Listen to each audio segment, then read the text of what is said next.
மனிதர்களுக்குள்ளே மாத்திரம் அல்ல, இயற்கையும் மனிதர்களும் இயைந்து வாழ வேண்டும் என்று ஆசைப்பட்டவர். ஒரே ஒரு பாட்டை மாத்திரம் பார்த்து அவருடைய விஷன் எப்படிப்பட்ட விஷன் என்பதை புரிந்து கொள்வோம். காக்கை சிறகினிலே நந்தலாலான்னு ஒரு பாட்டு இருக்கு, எல்லாருக்கும் தெரியும், திரைப்படத்துக்கு கூட வந்திருக்கு அந்த பாட்டு. பாரதியாருடைய எல்லா பாடல்களையும் எல்லா எழுத்துக்களையும் தொட்டு பார்ப்பதற்கு நமக்கு ஒரு நாள் அவகாசம் எல்லாம் போதாது.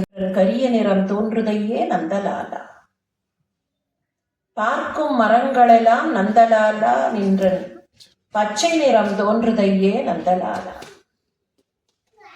கேட்கும் ஒலியிலெல்லாம் நந்தலாலா நின்றன், கீதம் இசைக்குதடா நந்தலாலா, தீக்குள் விரலை வைத்தால் நந்தலாலா, நின்னை தீண்டு பின்பம் தோன்றுதடா நந்தலாலா. காக்கை சிறகுல கண்ணன் புரிஞ்சுக்க முடியறது. காக்கை கருப்பா இருக்கு, கண்ணனும் கருப்பு, அதனால என்னோட கருப்பை அங்க பார்க்கிறேன். இது ஒண்ணும் பெரிய விஷயம் இல்லை, எல்லாரும் சொன்னதுதான். ஊழி முதல்வன் உருவம் போல் மெய் கருத்துனாலே எதை பார்த்தாலும் கருப்பா இருக்கிறத பார்த்தா எங்களுக்கு கண்ணன் நினைவுக்கு வருகிறது. இது காலகாலமாக புலவர்களும் மகான்களும் சொன்னதுதான்.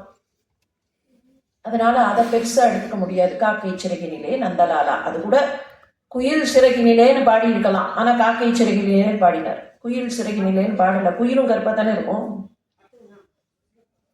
குயில் கொஞ்சம் தீசல் பிடிச்ச பறவை. நமக்கெல்லாம் குயிலை பிடிக்கும், காக்கையை பிடிக்காது. காக்கையா அப்படிம்போம் இல்லையா, குயிலைத்தான் பிடிக்கும். ஏன்னா வி திங்க் குயில் நல்லா பாடுறது, அதனால அது ரொம்ப டேலண்டட். இந்த மனித மனசுக்கே டேலண்ட், ஃபேம் அதெல்லாம் பார்த்து ஒட்டிக்கிற ஒரு சுபாவம் உண்டு.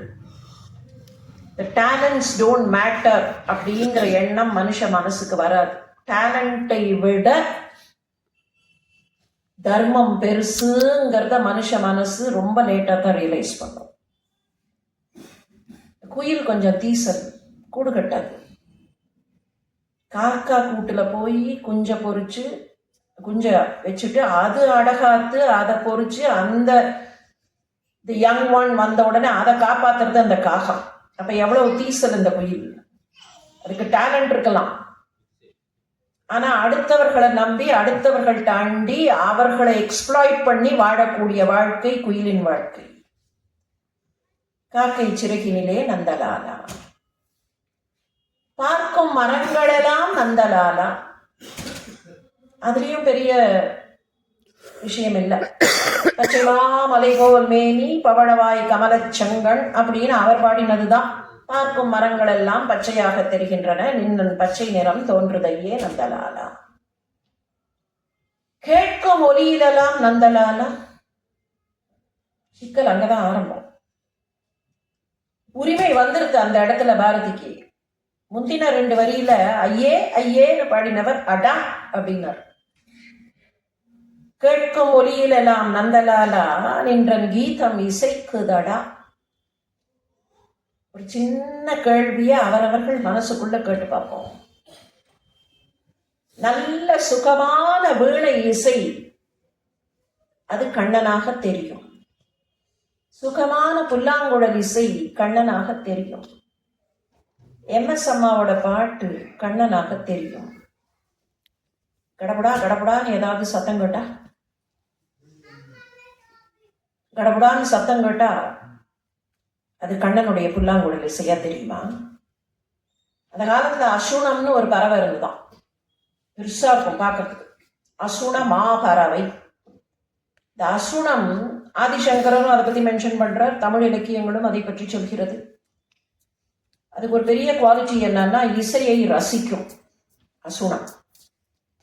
யாராவது நன்றாக பாடினால் ரசிக்கும். அப்படியே மரத்துல உட்காந்துட்டு கடையில உட்காந்துட்டு சுகமா அந்த பாட்டை ரசிக்கும்.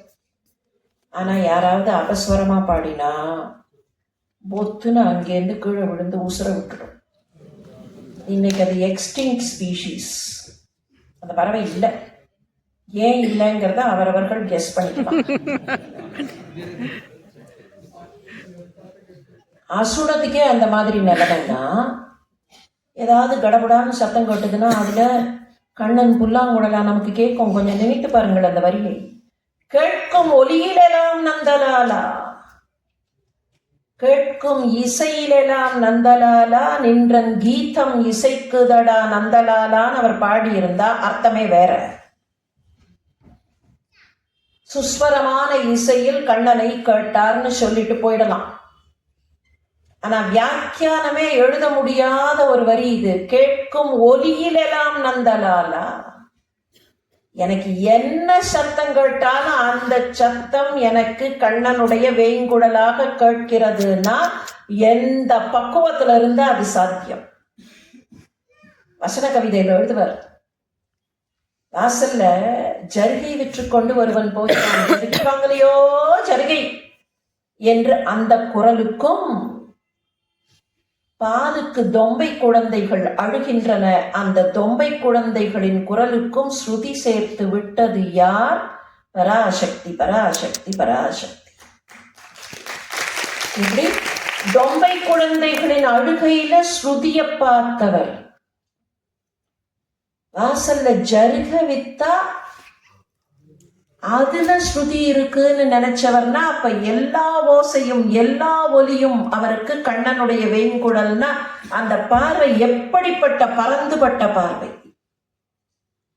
தீக்குள் விரலை வைத்தால் நந்தலாலா, நின்னை தீண்டும் இன்பம் தோன்றுதடா நந்தலாலா. தீயில் விரலை வைத்தால் இல்ல, ஒரு வார்த்தையும் ஒரு சிலபிளும் சில இடத்துல முக்கியம். மிகப்பெரிய கவிஞர்கள், அமர கவிஞர்கள் சொன்ன வார்த்தைகள் வேற விஷயம். கான்சியஸா பாரதியார் சொல்லி இருக்கிறார். பாரதியினுடைய விழாவை கொண்டாடி கொண்டிருக்கிறோம். எனவே இன்றைக்கு போய் எல்லோரும் பாரதியார் சொன்னதை அனுபவித்து பார்க்க வேண்டும். தீக்குள் விரலை விட்டு பார்ப்போம். நடக்குமா? தீக்குள் விரலை வைத்தால் நந்தலாலா நின்னை தீண்டுவது போல இருக்குன்னு எழுதியிருந்தான்னா அப்பவும் அர்த்தம் வேற. தீக்குள் விரலை வைத்தால் நந்தலாலா நின்னை தீண்டுவது போல இருக்குன்னா இந்த கண்ணன் எப்ப பாரு காங்கையில ரொம்ப ஹை டெம்பரேச்சர்ல இருந்தான் போல இருக்குன்னு முடிச்சுட்டு போயிடலாம். தீக்குள் விரலை வைத்தால் நந்தலாலா நின்னை தீண்டும் இன்பம் தோன்றுதடா. உன்னை தொட்டா எவ்வளவு இன்பமோ அது இந்த நெருப்புல எனக்கு வருகிறதுன்னா நெருப்பையும் நீரையும் விண்ணையும் மண்ணையும் காகத்தையும் மனிதர்களையும் சிங்கத்தையும் சீறுபவர்களையும் தன்னை பிடித்து கொடுத்த போலீஸ்காரனையும் எல்லோரையும் அன்போடும் நட்போடும் பார்த்த ஒரு மனம். சில இடங்கள் அவருக்கு கோபம் வந்தது. நாட்டை காட்டி கொடுப்பவர்கள் அப்படின்னு கோபம் வந்தது. அந்த கோபம் தான் துரியோதனன் அவையில யுதிஷ்டிரர் சூதாடிட்டார் அப்படின்னு உடனே அந்த கோபம் வெடித்தது. பகடைய உருட்டினான் சகுனி, இவர் நாட்டை வைத்தார். அந்த நாட்டை வைத்தார்னு சொன்ன உடனே அவ்வளவு கோபம் வந்தது பாரதிக்கு. என்னைக்கோ நடந்த மகாபாரதம். பாஞ்சாலி சபதம் தான் பாடுறார், அந்த கதையை எடுத்து பாடுறார். ஆனா அப்படி பாடுறச்சே எவ்வளவு கோபம் வந்தது. வாயில் காத்து நிற்போர் வீட்டை வைத்திழத்தல் போலே, கோயில் பூசை செய்வோர் சிலையை கொண்டு விற்றல் போலே. நீங்க பாரதியுடைய தீர்க்க தரிசனம் எங்கெல்லாம் இருக்குங்கிறது the other side of it இல்லம் தி ஃபிளிப் சைட் ஆஃப் இட்டும் பார்க்கலாம். கோயில் பூசை செய்வோர் சிலையை கொண்டு விற்றல் போலே. கோவில்ல அவர் தான் பாத்துக்கிறார். கோவில்ல சிலைக்கு பூஜை பண்றாருன்னு நினைச்சா அவரே அந்த பூஜை பண்ற சிலையை கொண்டு போய் வித்துட்டா என்ன பண்றதுன்னு. வாயில் காத்து நிற்போர் வீட்டை வைத்து இழத்தல் போலே. 6 மாசம் ஊருக்கு போறோம், வீட்டுக்கு செக்யூரிட்டி ஏற்பாடு பண்ணிட்டு போனா திரும்பி வந்து பார்க்கும்போது வீடே இல்லை, அடமானம் வச்சாச்சு. யாரு? வாசல்ல வச்சுட்டு போனமே செக்யூரிட்டி, அவர் வேற விதமா செக்யூரா பண்ணிட்டார். வாயில் காத்து நிற்போர் வீட்டை வைத்திழத்தல் போலே, கோயில் பூசை செய்வோர் சிலையை கொண்டு விற்றல் போலே, ஆயிரங்களான நீதி அவை உணர்ந்த தருமன் தேயம் வைத்திழந்தான் சிஜை சிறியர் செய்கை செய்தான். தேசத்தை யாராவது வைத்து இழப்பார்கள்? அவ்வளவு கோபம் வந்தது அவருக்கு. எந்த பாரதி தெரியுமா? வியாச பாரதத்தில் வருகிற கர்ணனை நேரடியாக படைத்த பாரதி. ரொம்ப நுட்பமான வித்தியாசங்கள் உண்டு. கர்ணன் திரைப்படத்தை பார்த்துட்டு சிவாஜி கணேசனையும் பந்துலுவியும் சக்தி கிருஷ்ணசாமியையும் கண்ணதாசனையும் நினைச்சு நாம கர்ணனை பத்தி வேற விதமான இமேஜ் வச்சிருப்போம். ஆனா வியாசர் காட்டுற கர்ணன் அந்த கர்ணன் இல்லை. பாரதி வாஸ் லாயல் டு வியாசர். கர்ணனை படைக்கும் போது வியாசருடைய கர்ணன் என்னவோ அதேதான். வில்லி பாரதத்தினுடைய கர்ணனையோ வில்லி பாரதத்தின் துரியோதனையோ கொண்டு வரல. அதெல்லாம் பின்னால வந்த சேஞ்சஸ். ஆனா பாரதி அப்படியே ஹி வாஸ் லாயல் டு வியாசர். அந்த இடத்துல எல்லாம் லாயல் டு வியாசரா இருக்கிறவர் யுதிஷ்டிரர் விஷயத்துல மட்டும் அவரால் ஒத்துக்க முடியும். நாட்டையா வச்சு ஒருத்தன் இழப்பான், அவன் எப்படி நல்லவனா இருக்க முடியும்? அப்ப எவ்வளவு இந்த நாட்டு மேல அவருக்கு பக்தியும் பிடிமானமும் இருந்திருக்க வேண்டும். ஆனா அதே நாட்டு பற்றும் அதே பிடிமானமும் மானுட இனத்தின் மீது மானுட வளர்ச்சியின் மீது அவருக்கு இருந்ததுங்கிறது தான் அவருடைய அந்த விசாலமான பார்வை. இந்த நாடு எப்படி இருக்க வேண்டும் என்று ஆசைப்பட்டார். மனிதர்கள் எப்படி வாழ வேண்டும் என்று ஆசைப்பட்டார். நாளைக்கு இப்படித்தான் நடக்கும் என்று ஏற்கனவே தெரிந்ததை சொல்லாமல் இப்படித்தான் நடக்க வேண்டும் என்று இந்த மனித சமுதாயத்திற்கு எது தேவையோ அதை தீர்க்க தரிசனமாக சொன்னவர் தான் பாரதி.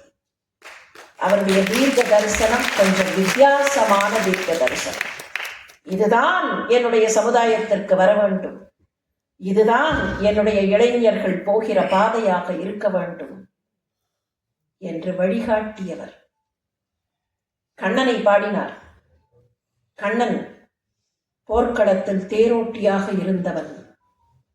ஆனால் பாரதி புலவன் நமக்கெல்லாம் நம்முடைய வாழ்க்கைக்கெல்லாம் தேரோட்டியாக என்றைக்கும் விளங்கக்கூடியவர். நம்முடைய வாழ்க்கை எந்த திசையில் போக வேண்டும், எப்படி நம்முடைய வாழ்க்கை தேர் ஓட வேண்டும் என்பதை எல்லோருக்கும் பார்த்த சாரதியாக இருந்து காட்டக்கூடிய ஒரு தனிப்புலவன் அந்த பாரதி புலவன். பாரதி புலவனை நல்ல உள்ளங்களோடு சேர்ந்து சிந்தித்து பார்ப்பதற்கு அற்புதமான வாய்ப்பை கொடுத்த தில்லி தமிழ்ச்சங்கத்திற்கும் குறிப்பாக திரு முகுந்தன் அவர்களுக்கும் என்னுடைய நெஞ்சார்ந்த நன்றிகளை உரித்தாக்கிக் கொள்கிறேன். பாரதியினுடைய தீர்க்க தரிசனம் எல்லோருடைய உள்ளங்களிலேயும் தீர்க்க தரிசனமாக மலர வேண்டும் என்று அந்த பாரதி புலவனிடத்திலேயே பிரார்த்தனை செய்து நிறைவு செய்கிறேன். நன்றி.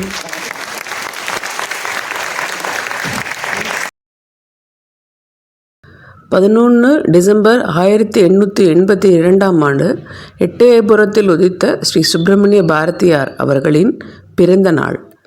இன்று அவரை பற்றி திருமதி சுதா சேஷையன் அவர்களின் மூலம் அறிந்து கொண்ட விஷயங்கள் பல. இந்த சேனலை முதல் முறை பார்க்குறவங்களுக்கு ஒரு வேண்டுகோள், ஒரே ஒரு முறை மட்டும் சப்ஸ்கிரைப் செய்யவும், குழு சேரவும். இது இலவச சேனல். அனைத்து வீடியோக்களையும் முழுமையாக பார்த்து பகிரவும். யூடியூபில் நீங்கள் பார்க்கும் வீடியோக்கள் பிடித்திருந்தால் யூடியூபிலே லைக் அண்ட் கமெண்ட் செய்யவும். பெல் நோட்டிஃபிகேஷன் அறிவிப்பை ஆன் செய்து கொள்ளவும்.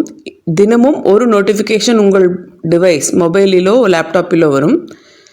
இந்த சேனல் இணைப்பை உங்களுடைய தொடர்புகள் அனைவருக்கும் பகிரவும். இணைந்திருக்கவும் ஒத்துழைக்கவும். சக சரணாகதி. வாழ்க பாரதம், வாழ்க மனிதநேயம், வாழ்க பாரதீயம். நன்றி.